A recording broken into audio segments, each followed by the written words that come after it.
I set this up back in 1993, when I stopped being freelance. This is a bare room, so every bit of kit in it has been bought from grants and university funding and departmental funding.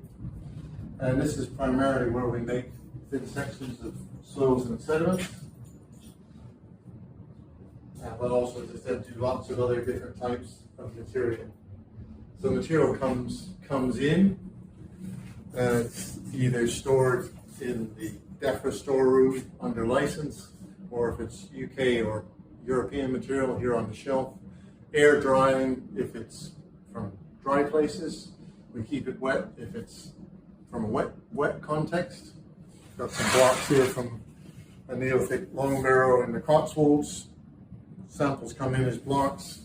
They're impregnated with this resin in a vacuum chamber for a minimum of 2 days. Usually a top up in between under low pressure.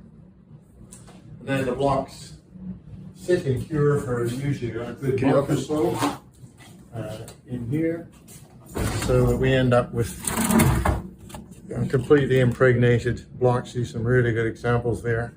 So we end up with impregnated blocks, this kind of thing.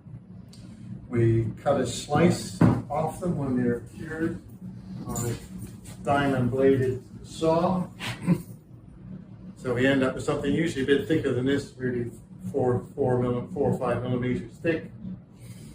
And then we when we polish a set of, always work in sets of 3, polish a set of glass slides so they're all the same thickness. And when we do a temporary mount of the slice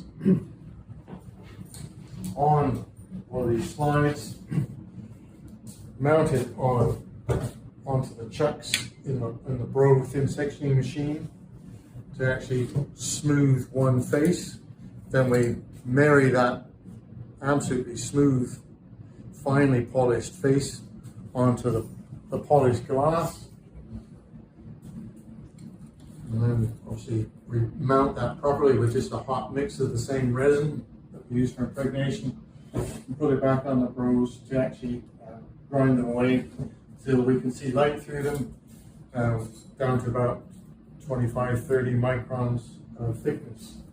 So here's one that was sort of partway through that system. So it's had the glass polished, the slice polished, the 2 faces married, and this is ready to go on this to actually get ground down so you can just see light through it down to about 30 microns or so. And then you end up with the finished slides that I've been working on them up on the polarizing scopes up in the 4.2 McBurney lab.